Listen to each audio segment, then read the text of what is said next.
Reppin' Philly ain't a choice, it's a way of life. PhillyGoat.com is your one-stop shop for Philly pride. Use the promo code Jim Montgomery for 10% off. Look fresh, stay Philly, Philly Goat. Go Birds.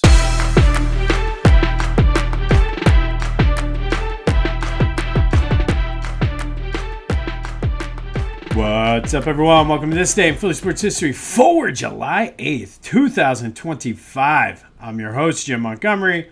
Welcome to a Tuesday edition of the podcast. Going to be a steamy Tuesday out there. Be safe if you have to be outside, but it is Tuesday, and as we always do on Tuesday, it's time for a little bit of positivity / motivation, brought to you by the Clashing Conferences Sports Fan Network. Go to clashingconferences.com to see how you can become a member, what services they have to offer. If you're in need of media services, they have you covered there as well. This day in Philly sports history is proud to be a part of the Clashing Conferences Sports Fan Network. All right, today we're going to go back to our old pal Mark Manson. And I really needed this week. I feel like I say that all the time, and that's usually why I share some of these things with you. But before I get into it, I really needed it because I feel like a lot of times, especially for the guys out there listening, and we spent all last summer, I think it was last summer, where we went through sort of the men's mental health and different things that bother us that we're not supposed to talk about. And it happens to me all the time. Obviously, I feel that I don't share a lot. And then when I do, it tends to come out as in a big blow up, like anger and this, that, and the other. So just talk to somebody, get those things out. But this quote or this sort of phrase, I really, like I said, I need it this week. Constantly comparing myself to friends, other family members, neighbors, and where I stack up, and just you see the outside appearances of everyone, and it's easy to get caught up in that. But this little quote, we talk about Mark Manson a lot on here, but I subscribe to his weekly newsletter. And it was either last week or the week before that I saw this, but every confident person still feels insecure. Every successful person still fails. Every happy person still struggles. Don't mistake outside appearances for internal realities. And that just, as I said, the past couple weeks has been tough for me. Just a lot of things. I think a lot of it has to do with the change from the end of the school year to summertime. I tend sometimes with free time to not manage it well and get inside my own head, so to speak. Sometimes good things come out of it. Like this podcast, probably 5-6 years ago, was an idea that I had when I had free time. But I've been allowing the demons to take over. So to hear this, I really need it. And to know that no matter what you see on the outside, everybody still has that self-doubt. You're not by yourself with that. Everybody still questions whether they're worthy and whether they're good enough. But remember, success is not a straight line. There's going to be those days where you don't feel good about yourself. There's going to be days and ideas that you think are great but end up ultimately failing. There's going to be a day that you're just not happy. Happiness is an emotion, but so is sadness. So is anger. So is despair, just feeling down. All of those are emotions, and I think if you're healthy, you're going to experience all of them. Where I tend to get myself in trouble is I don't allow myself to feel all of them. If it's not a happiness emotion, I kind of suppress it and push it in. But feel those emotions. Know that you're not alone with that. And I think it's reassuring for someone who sometimes does struggle with those things, that to know that everyone struggles. Everyone feels down. Everyone has self-doubt. Everyone fails at some point in their life. And the key is learning from those and becoming a better person because of it. Because quite frankly, that's just life. And it's all about how you handle those ups and downs, those different things that come up, the roadblocks, the detours, whatever you want to call it. Don't get discouraged. Find a way to overcome it, learn from it, and be better because of it. Because life is full of ups and downs. Life is full of good and bad. You learn, you grow, you become better. And truthfully, don't compare yourself to others, I guess, is sort of the point of all of this, because you don't know what anybody's going through. People can put on the facade on the front, but inside they're struggling. And like I said, I needed this week as I've been struggling with some things on my own here. But hopefully you can take something from this. But just remember, every confident person still feels insecure. Every successful person still fails. Every happy person still struggles. Don't mistake the outside appearances for internal realities. And as I always say, if you're struggling and you need someone to talk to, reach out to me. I can help put you in touch with somebody.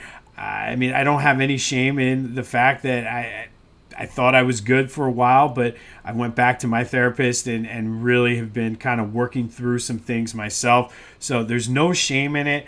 Just because we're guys doesn't mean we can't have feelings. We can't need help.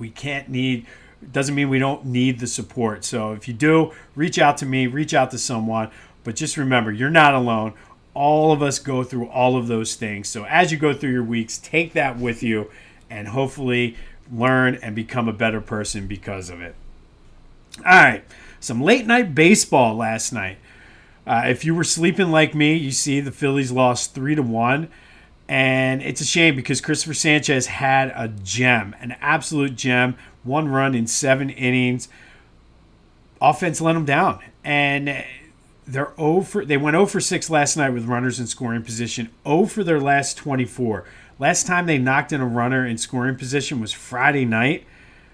Or Friday afternoon, and that Friday afternoon game, they went like 3 for 12 or 3 for 14 with runners in scoring position. So that really appears to be the struggle of this team. And sure, the umpire, I guess, was questionable. I've heard a lot of people talking about that, but I've never wanted to put the blame on the umpire or a referee because their defense wasn't that good either. The first run that Sanchez gave up, or the only run that Sanchez gave up, was on a Trey Turner. It wasn't even scored an error, but it was an error. He bobbled a double play ball that would have gotten him out of it. They said the wind was bad. I don't know. I didn't watch it. But the bigger takeaways, they're wasting start. Like, I would love to, maybe I'll do a deep dive on this and look at the quality starts that they've wasted this season. They have a 1-game lead, I believe, 53 wins. They could be almost 60 wins if they wouldn't waste some of these quality starts. So we'll see what happens. And I know everybody says they need a bat. I don't know. Like, it's obvious that the lineup is very inconsistent, and they have been for the better part of a year now, probably over a year. But I don't know if bringing in another bat is the answer and what that will do, because it seems like this team, when they get in slumps, they're just all slumping together. I guess the silver lining is that they're getting the runners in scoring position.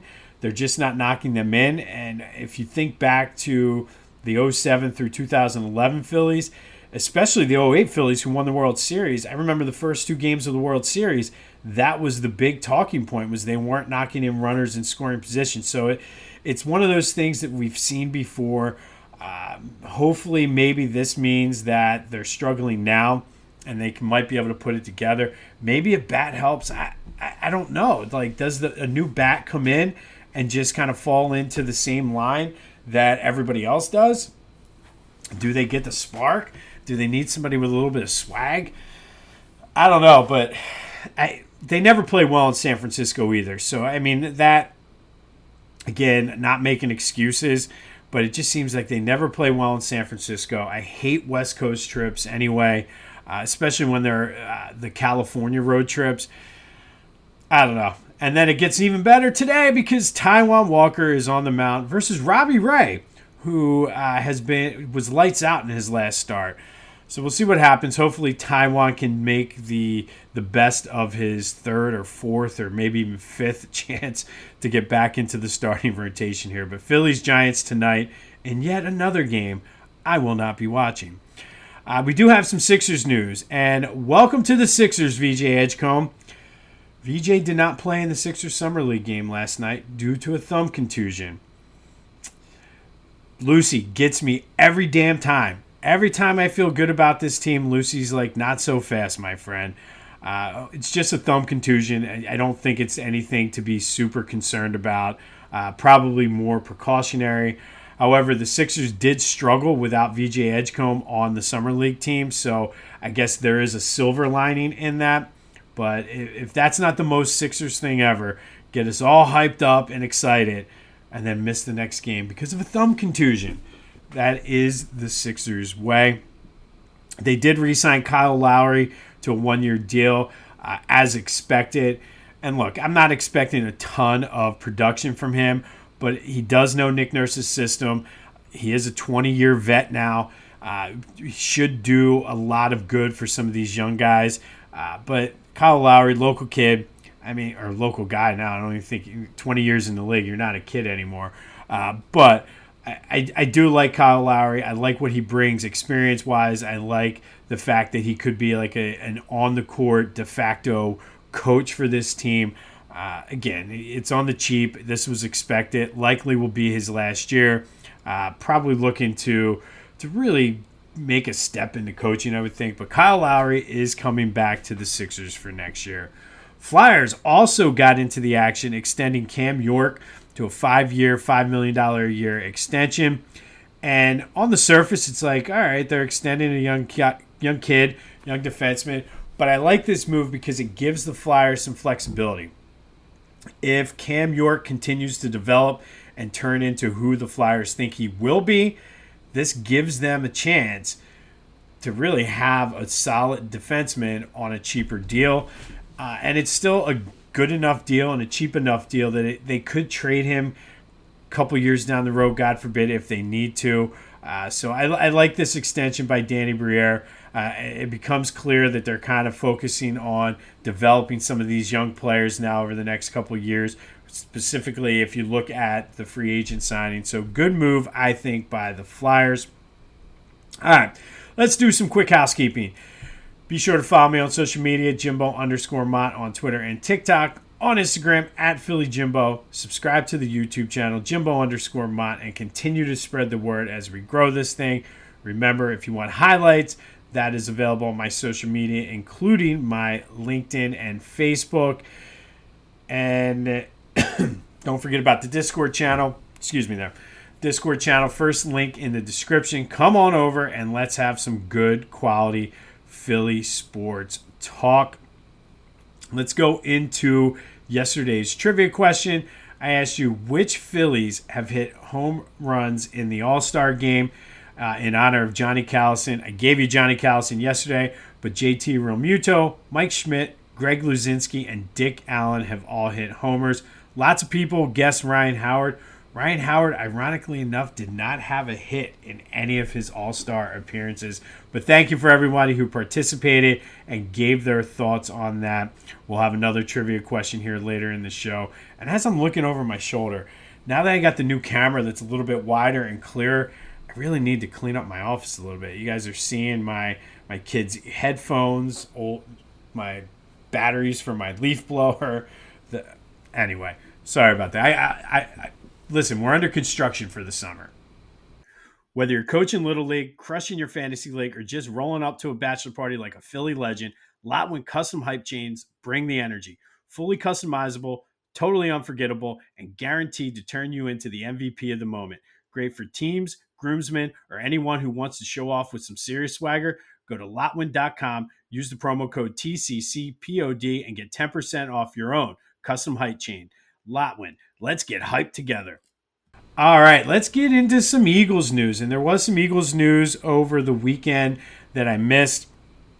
It really became a story yesterday, and that's Bryce Huff spoke on a 49ers podcast and essentially said he knew things were bad almost from the start. He knew it wasn't going to be a fit. Basically going back to training camp, didn't want to get into specifics, but told his agent that he was probably going to be able to seek a trade. And with the expectations and everything that the Eagles had last year, it wasn't the time or the place.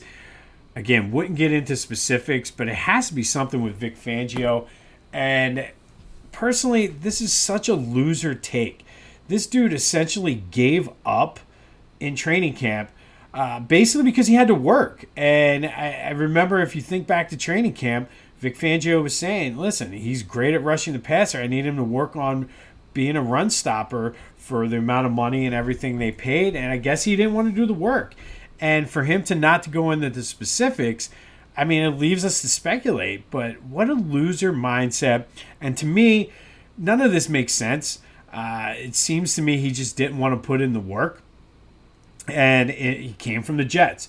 So to me, it kind of highlights the difference in organizational styles between the Jets and the Eagles, where and the fact that this team all came together and supported each other, and you're basically saying, I knew right from the beginning it wasn't going to work out. What a loser. That's why you're with the Jets. He would have been better off saying nothing, but honestly, just a loser comment, loser player, good riddance. Go to San Francisco, the other bunch of losers out there, and just it makes no sense. You sign that, you should come in excited, ready to prove that you're more than just a one-dimensional player, and it totally comes off like he didn't want to do the work. Loser.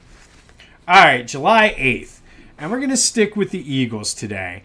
And I want to wish the Philadelphia Eagles, your Super Bowl champions, a very, very happy 92nd birthday.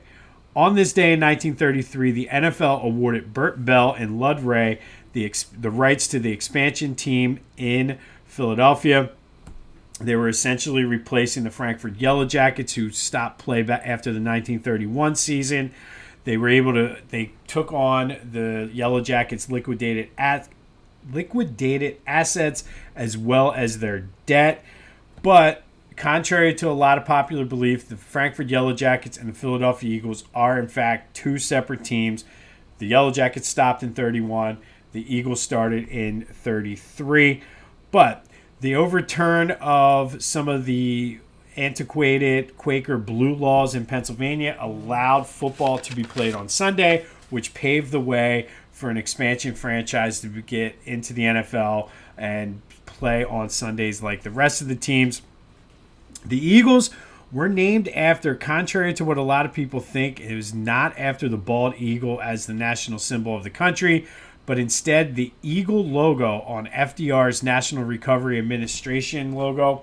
So it was blue, and the Eagles actually played their first couple seasons with blue uniforms, kind of an ode to the Yellow Jackets. It wasn't until about 1935 that they switched to the green that we all know and love today. Our Eagles have won 5 NFL championships, including 2 Super Bowls. We are the reigning, defending, undisputed champions right now. Little shout out to my WWE fans out there. A little Paul Heyman action there. Overall, and I didn't know this, the Eagles have a shot to get above, or no, I guess they wouldn't get above 500 because of the ties. But the Eagles' current record in the regular season is 638, 639, and 27. They do have a winning record in the postseason at 29 and 26. But on this day, back in 1933, our Philadelphia Eagles, the reigning, defending, undisputed champions of the NFL, were born on this day when Bert Bell and Wray were awarded the rights to the franchise in Philly, who became the Eagles, named after FDR's National Recovery Administration logo. All right, and then in 1952, the Major League Baseball All-Star Game was played in Philly down at Shibe Park. Curt Simmons, Granny Hamner, and Robin Roberts represented the Phillies. The A's were still in town. They were represented by Bobby Shantz, Ferris Fain, and Eddie Joost. They were only here for another couple years after that. Curt Simmons was a National League starter. Granny Hamner started for the National League as well. But this game was called after 5 innings due to rain. The National League was awarded the game 3-2. Curt Simmons pitched 3 scoreless innings for the National League. Hamner went 0 for 1 with an intentional walk, but helped turn a key double play in the 4th inning. Now, this game, ironically enough, was completed back in 1972, 20 years later, as part of an old-timers game at Veterans Stadium, where they brought some of the remaining members, or surviving members, I guess, of this 1952 All-Star Game back. Not sure who really won, but pretty cool that they let them finish it. But on this day, back in 1952, the Major League Baseball All-Star Game was played in Philly at Shibe Park. That does lead us to today's trivia question, because next year, the Major League Baseball All-Star Game returns to Philly. So you know one of these already, not including next year. How many All-Star Games were played in Philly and what years? Hit me up on the Discord channel, the Back to the Future voice and text line, 267-495-8531. Get that. Anything else Philly sports related off your chest? Want to vent about the Phils' lack of knocking in runners in scoring position? It's all fair game. But today's trivia question, how many All-Star Games have been in Philly? And then as a bonus, what years were they here? And then finally today, our greatest individual season in Philly sports history. Yesterday's Eagles region matchup was not really much of a matchup. Reggie White from 1987 dominated Donovan from 2004 with 100% of the vote. It was our first clean sweep of the tournament. All right, we start our last second round matchups, and they're going to start getting good now with a Phillies region matchup. Today's the number 2 seed, Steve Carlton from 1972, takes on the number 7 seed, Jim Bunning from 1964.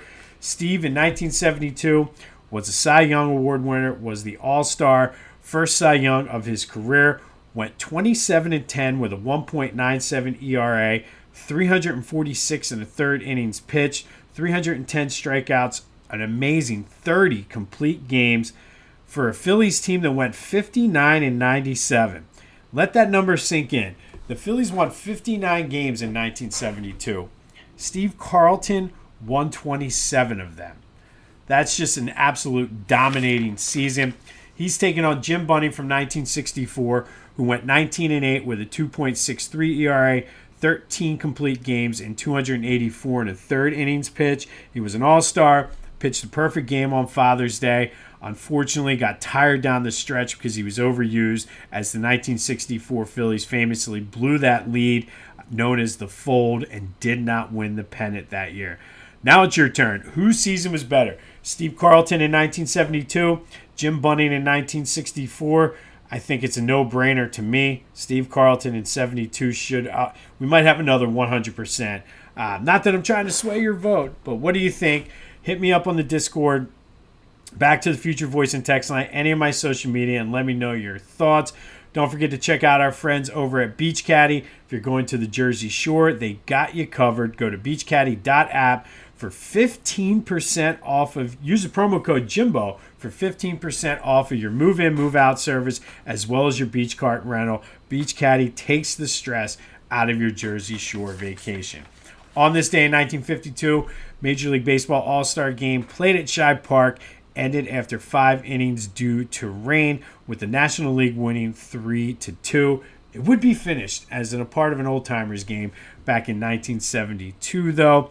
And a very, very happy 92nd birthday to the Philadelphia Eagles, 92 years old today, as Wray and Bert were awarded the rights to an NFL franchise in Philadelphia back in 1933. And I don't know, man, maybe the numbers are starting to align here a little bit, looking for those back-to-back championships. The Eagles have won back-to-back championships in their history. 92, Reggie White's number, the Minister of Defense, a little divine intervention. Maybe we go back-to-back this year for the 92nd birthday. I like it. We'll have more on VJ Edgecombe's thumb, anything and any moves that the Flyers make, and we'll update you on tonight's, I feel like tomorrow, but tonight's Phillies-Giants game as Taijuan Walker looks to get the Phillies the win out in San Francisco. Remember, every confident person still feels insecure. Every successful person still fails. Every happy person still struggles. Don't mistake those outside appearances for internal realities. And if you do need to talk to someone, please hit me up. Don't feel embarrassed or anything by it. It happens to all of us. Go get it off your chest. And like I said, I'm here if you need anything, because it's something I struggle with as well. So let's kind of get through this thing called life together. This has been This Day in Philly Sports History for July 8th, 2025. My name is Jim Montgomery. Go have yourselves a Tuesday. Stay warm out there. Drink plenty of fluids. And until next time, I'll see you when I see you.